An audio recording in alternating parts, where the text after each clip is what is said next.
out to the show and fall at your door. We got that info for you. Touchdown on that plane and buy anything. More than just a podcast for you.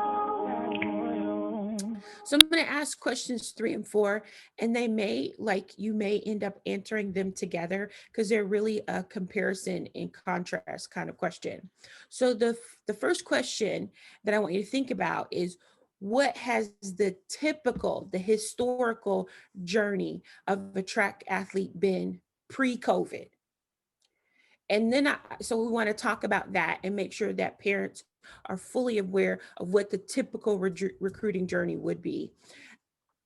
And then I want you guys to explain how COVID has changed the recruiting process for track athletes. So again, it's a comparison and contrast, and I understand if you'll answer them together, but what's recruiting like for track and field athletes historically pre-COVID, and how has COVID changed the recruiting process for track and field athletes? Those are the two questions.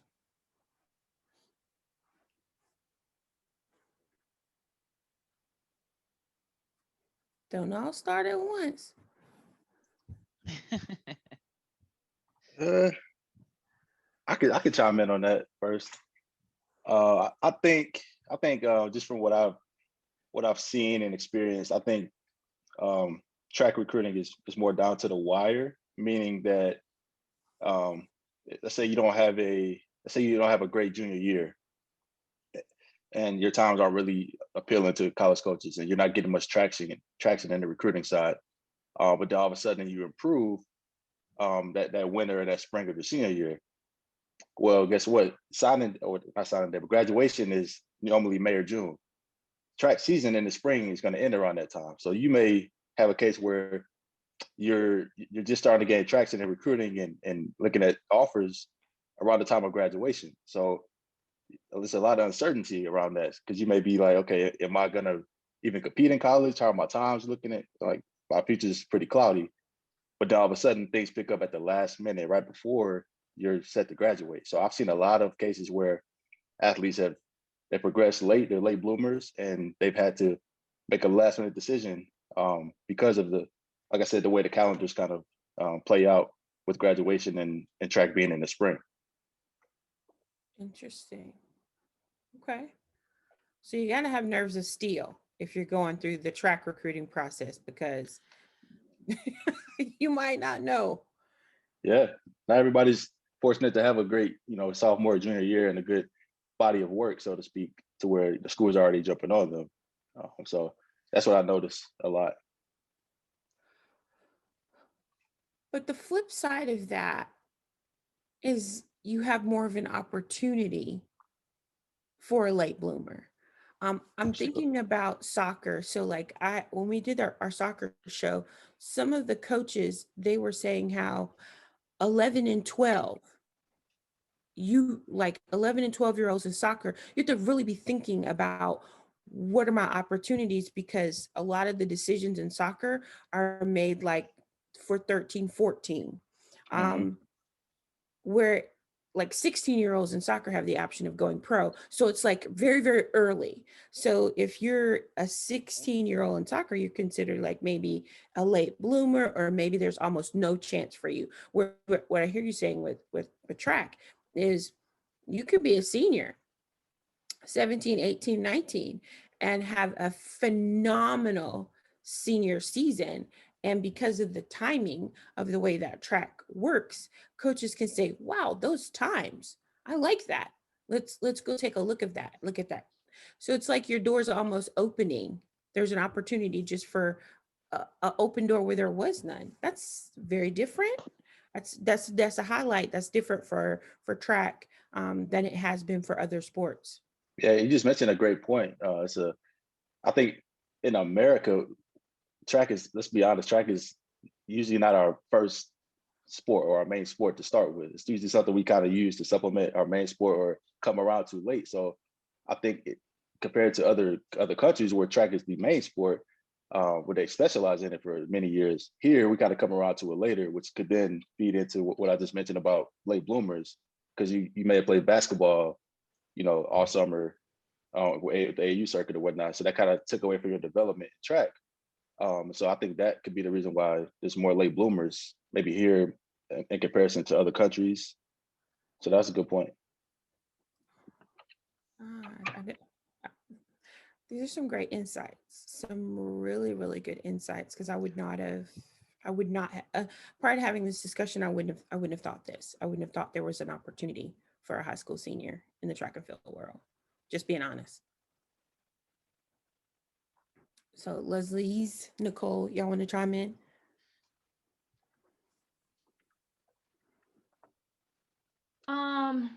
So pre-COVID, I know that, you get the exposure. Well, recruiters that really don't reach out to you till your junior year, and then senior year is when you kind of finalize everything. Well, now that we do have COVID, it's kind of hard because a lot of those kids where they would have gotten that exposure their junior year, they weren't able to run because of COVID, and it canceled their season.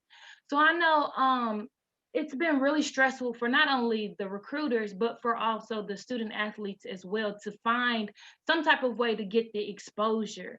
So what I'm seeing is that most of the kids, a lot of them are running unattached. They're not necessarily running with a club, but they're running unattached. So they're running on their own because they don't know outside of school track. All they know is, is school track, school track, school track. But outside of that, we do have, AAU and USA. But I've noticed that a lot of kids are doing unattached, and that's their way of getting their exposure. But for me, I think that like right through here with COVID, your best bet is to reach out to different colleges, let them know that you are interested. That wasn't a thing when I was in school, but I know now that that definitely is something big, because right now you don't have any other way to show that you are interested in running for this school or running for that school. So how else are you supposed to do it? It's okay to reach out and do that. I think football does it. Radir, does football do that? Yeah. So I know track, you can do that. Another thing you can also do is this is something new too, highlight tapes. My mom didn't record none of my races when I was in school, but that is a thing to do as well, is to record and send those out to the coaches as well. Because I mean, with COVID, it's a lot of guidelines they got to follow, and so definitely it's okay to reach out to the schools. Don't be afraid to reach out to the schools. I did not know track highlights were a thing. Okay, learn something new. Yeah. Just make sure you have a parent that doesn't get too excited and records the trees instead of you. That's it. Just make sure, because that was my mom. She was a screamer, and yeah, no. Could not focus on the camera. I was a yeller. I was a yeller too. That's really funny. But that's good to know, because I do not, when my kids were running track, you're right. It was all times. And like, we didn't collect our own times. There was someone else collecting the times and loading. I remember going into the national database to see where they ranked. Like, we didn't do anything as far as like collecting or videoing. I don't even think I had my camera out any track meet, because I knew I was going to yell and scream and jump up and down. So this is a very different world.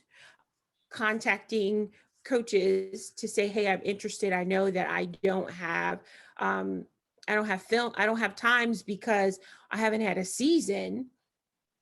And for some of them, this may be the second year in a row that they don't have a season. And then taking the initiative to put together their own races and having somebody tape it to become their own highlight reel. Like that's not something I would have thought. So that's a really good nugget. That's a really, really, really, really, really good nugget. And I would just have to say that pre-COVID, before, like we all have said, is that basically you had the opportunity with, high school track meets, invitationals, your team traveling, summertime, you just traveling different meets and, just putting yourself out there. Versus, honestly, like Leslye said, like you kind of 2 years of not having any type of times or film or anything, it's really hurting. And so the kind of way you have to look at it is just like Leslye said, is basically you're going to have to self-market yourself. You're going to have to market yourself. And also, I would say, in addition, like Leslye was saying, with, reaching out to the coaches and everything, I also would just say, just networking with your coaches, networking, with different coaches from AAU, US, just because of the fact that they might know a different coach from this particular university, just having to market yourself. And you didn't have to market yourself like that on your own, just really just networking. I would say just getting out there and, networking with your coach and with other coaches, and just to see who might know this person. You just never know who knows who.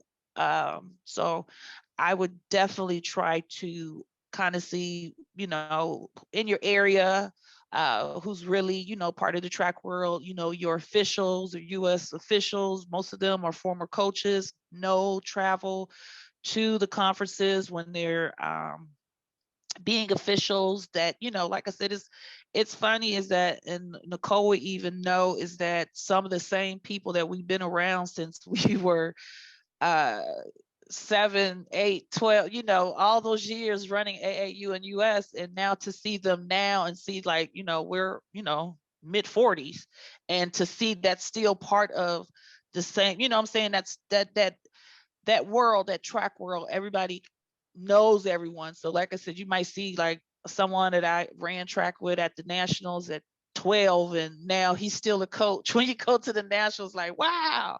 So every opportunity, I would say, try to network. That's one of the things I would say, after with this COVID, I would say networking yourself. So let me ask a question. If I'm a parent and all I knew was school track, so I'm hearing you guys say that there are AAU club teams and there are USA track and field. Some people say USA, some people say USATF, but USA track and field teams. How would a parent, and even USA officials, how does a parent find one? If you don't know anything outside of your school, how do you find your track community? I would definitely have to say, is that where it goes to the summer track programs. Like that's where you meet everyone on the circuit. You know what I'm saying? Because a lot of times, unfortunately, sometimes with the high school coaches, sometimes they are not really familiar with our sport.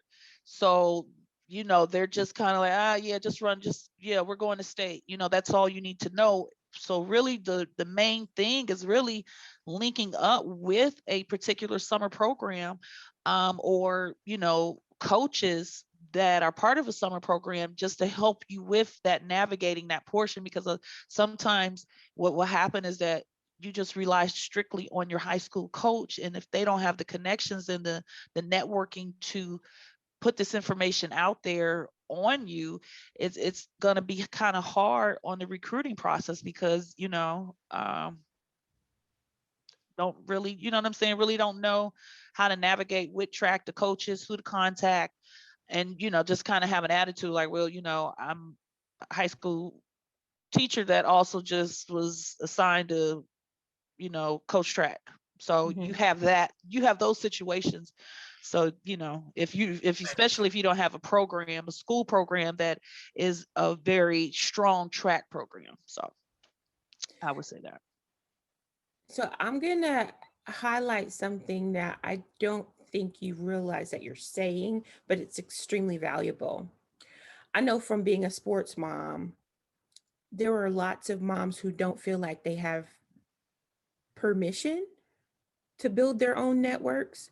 But what I'm really hearing you say is go out and explore, whether it's Google, whether it's going to AAU's website, whether it's going to USATF, wherever it may be, but build your own network. Yes. Don't rely on someone else to control your child's recruiting destiny.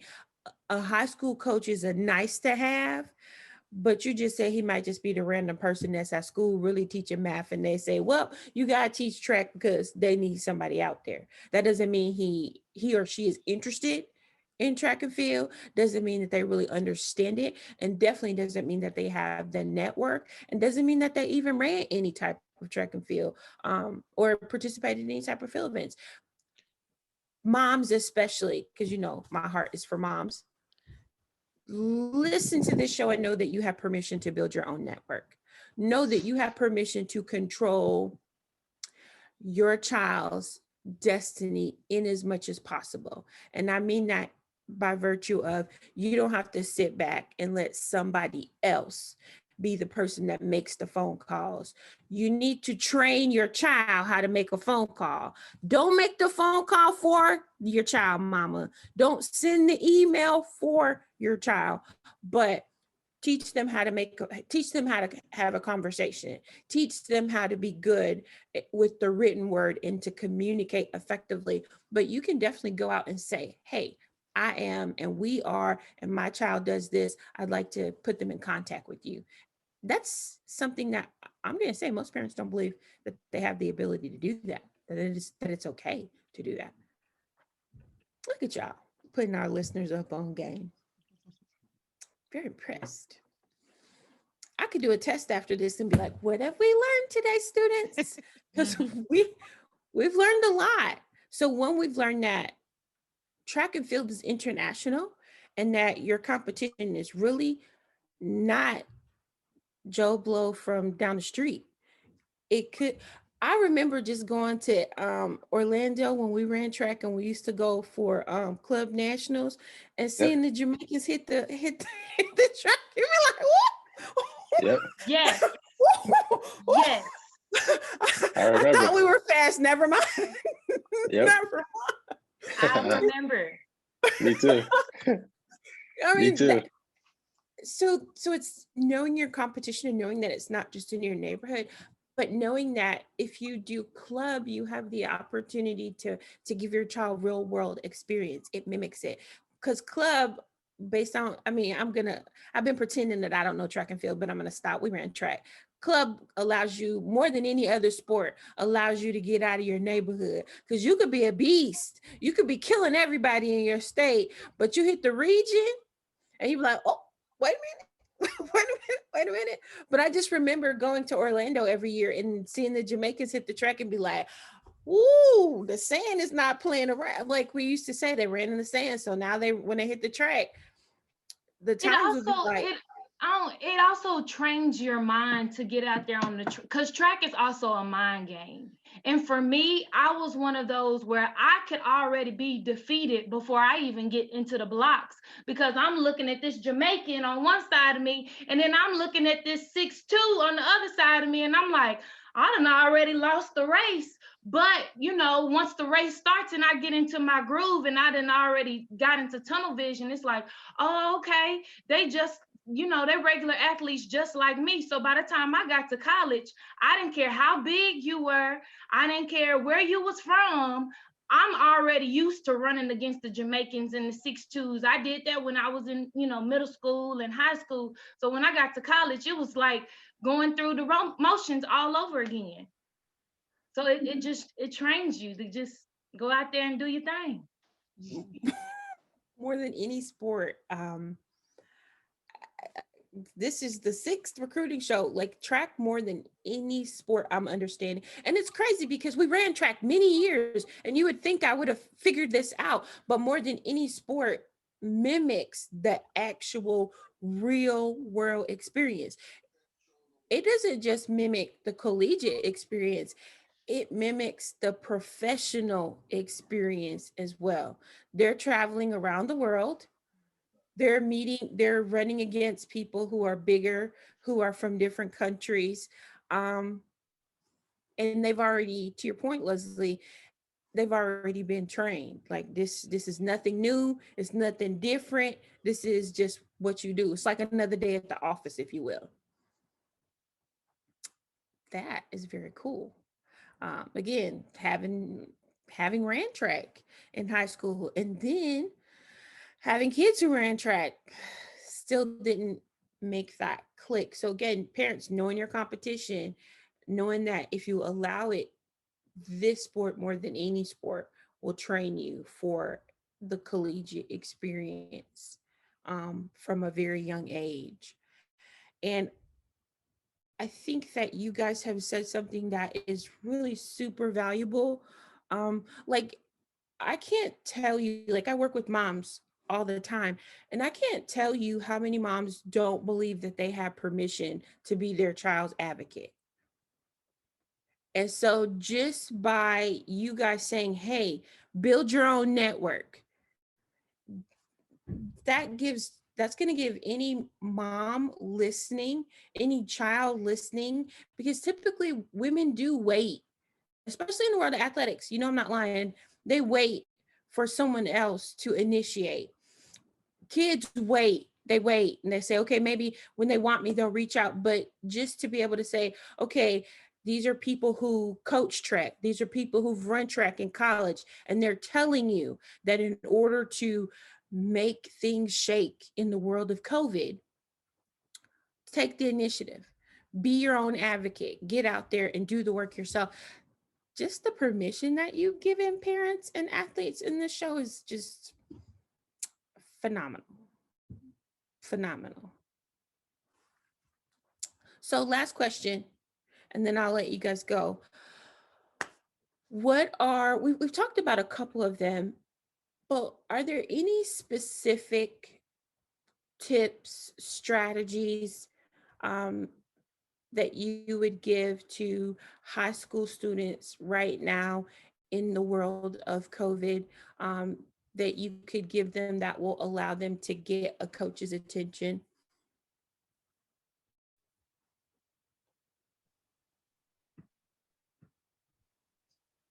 I'll start. I think first I would tell the athlete to be ready or stay ready, because you don't know when, your season will start up again.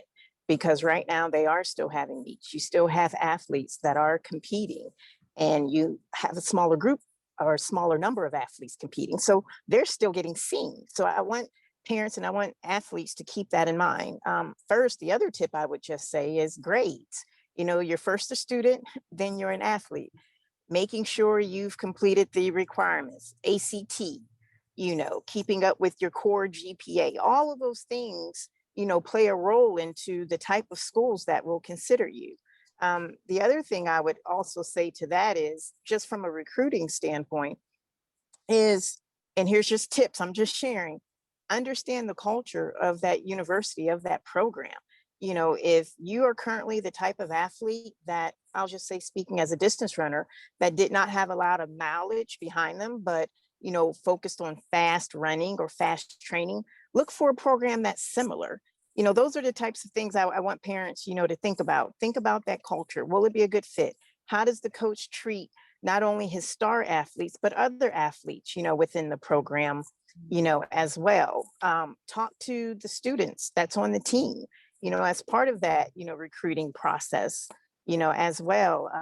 Access, everything is at our fingertips. So access, I'll say, for a track athlete, mile split, that kind of shows you how you've progressed. It also shows you where you stand at the state level and even, at the national level. And that's information that these coaches have access to. I would also recommend that these athletes reach out to the school and find out what are their minimum requirements for a scholarship. Each school may be different, depending on your level, Division I, AA versus, a Power 5 or one of the top SEC, ACC schools. So do your research, do your homework as well, just so the athlete has realistic, expectations as part of that, recruiting process. We love a good tool. Mile split. We love a good tool. We love objective tools. That was great. I like it. Yeah, Mosh Who was else? great.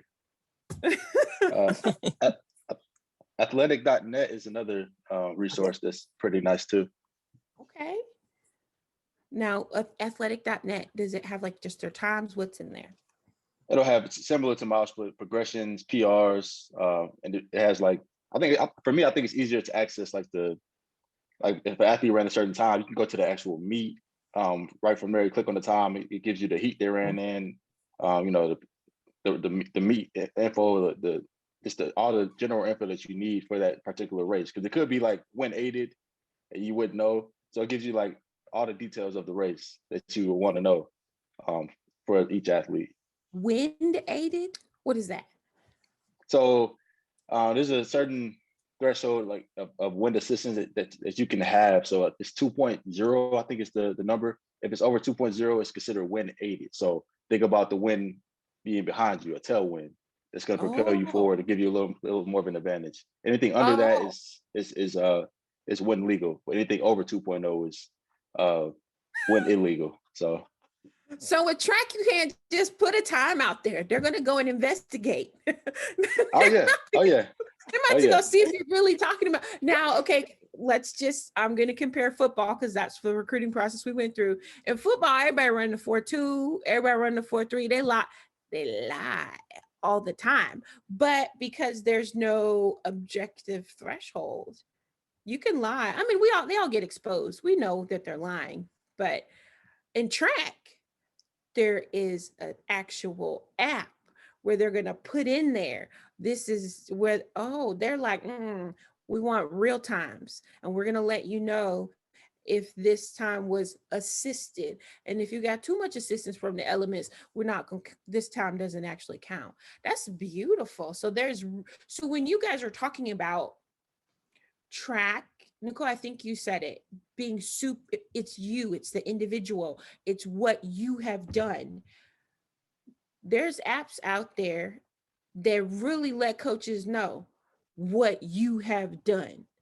No filter, no fluff. This is really who you are. So you can't fudge with track. Exactly. Correct. And that's where you have the fully automatic timing or automated timing where that is what it is.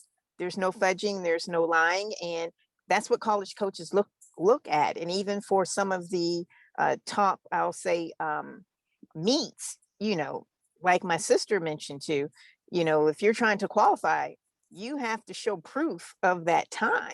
So again, there's no lying there. I can say I ran, a 4-2 all day, but unless you've seen it, unless it's documented in one of those applications, then it didn't happen. So mile split is one. And what's the second one, Radir? Athletic Athletic.net. athletic.net. We love a good tool. We love a good tool. Any other tips that you guys can think of that our listeners can use?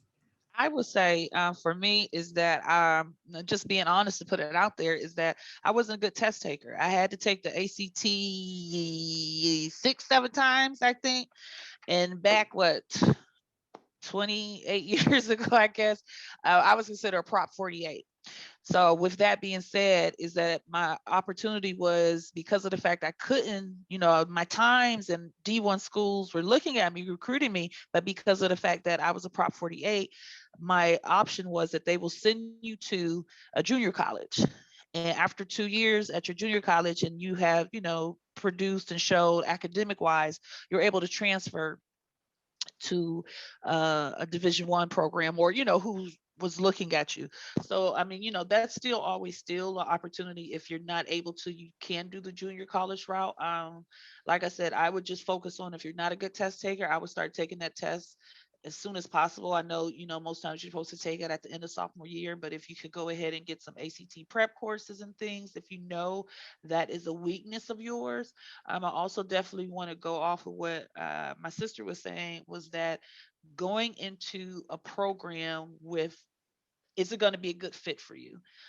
Because for example, for for example, for me, was that my program had just basically foreigners, Jamaicans and Africans. And the coach was just like, because of the fact that they were so used to kind of doing everything on their own, traveling international wise, it wasn't a situation of a coach like, oh, you got to make sure you're at practice. It's like, leave on his door what your workout was, and you had to hit it. And if you're someone that's kind of used to having a coach that's always kind of, you know what I'm saying? Kind of, I'm not going to say babysitting you, but if that's Hands-on. what if that's what you're used to, then you don't want to go to a program that just say, let at it. Your workouts on the door. You better, and you have to make sure that you're pushing yourself to make sure that you're accomplishing those times. And then when it's time to travel, like I said, they're just like, okay, well, it's just, you just really have to make sure that you know the fit, because all different coaches are not going to be your fit. So, that's the one tip I would definitely stress, is making sure it's the right fit for you. And I did not know that there was a JUCO route for track. Yes. Things you learn. Yes. Things you learn. So parents, right now, in the world of COVID, the test is being waived. You don't have to take the ACT or the SAT. I want you to really think about this, parents that are listening.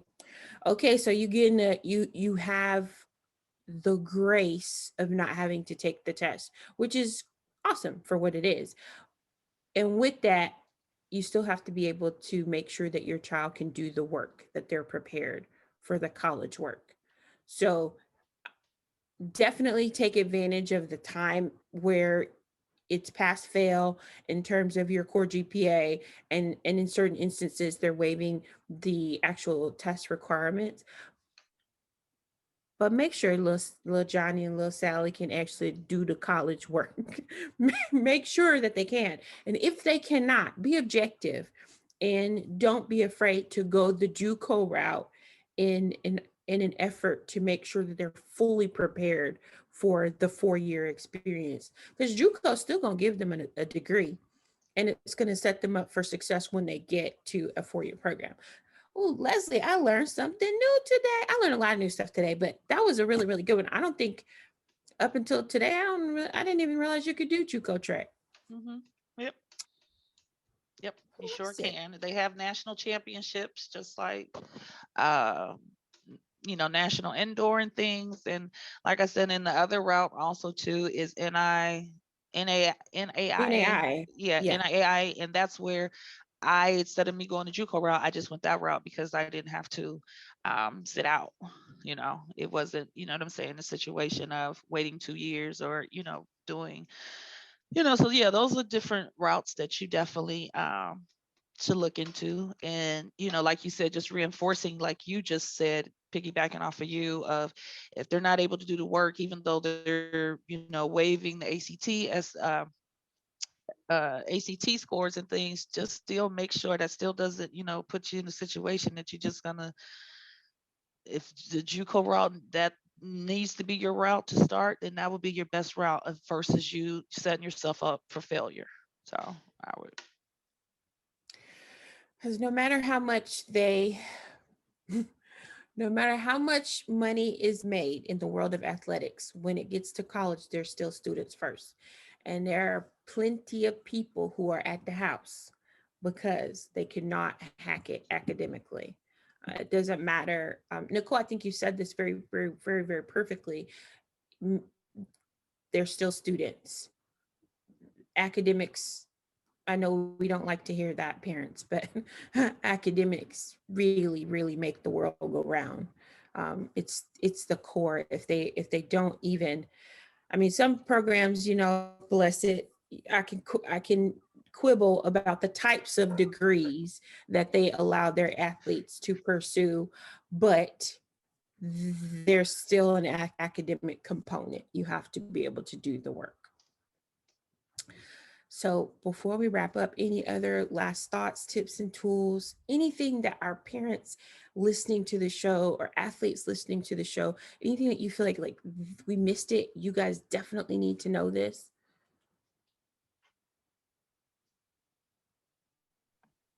As an athlete being raised by a single parent, the one thing that I want to encourage all of my moms out there to do is ask questions. Ask questions. There is no dumb question out there. My mom, she was not an athlete and will tell you she was not an athlete. Don't know where I got my athleticism from, but she says that she was not it. So when I found interest in track and field, she didn't know anything about the sport. But now she knows it like the back of her hand, and that's because she asked questions.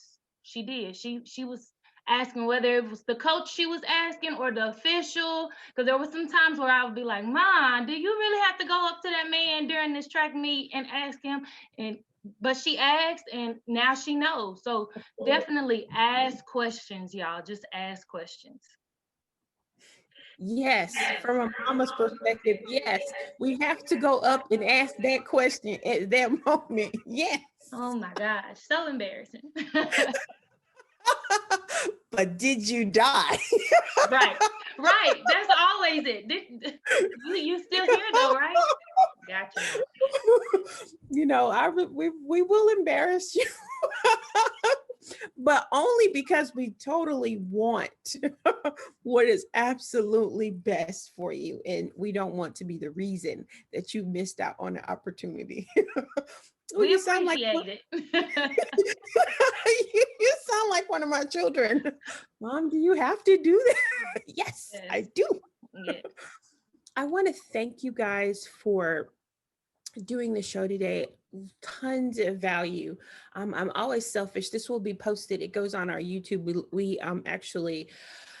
We put the show out every Wednesday night at 7, but even before it gets put out to the public, I have a group of a Facebook group of sports moms. So selfishly speaking, everything we do on the show gets played for my moms because I'm trying to make sure that they know that it is totally okay for them to be their child's advocate. So I want to say thank you for an amazing discussion. There's lots of jewels. I'm going to go back through this myself, and there's so much stuff that you guys probably don't even think that you put out. There's just like, I have a checklist in my mind of things that I'm going to be pulling out and highlighting for the moms that I work with. So thank you for just thank you for helping me with my work, but also thank you for providing value to our listeners, because it is amazing how sports are very different. And I used to make the assumption that all sports at their core were the same in terms of the recruiting process. And the more I do the show, the more I learn how wrong I was. So that's our time. Thank you so much. This has been another edition of the 10-4 YouTube show, and we will see you guys next week.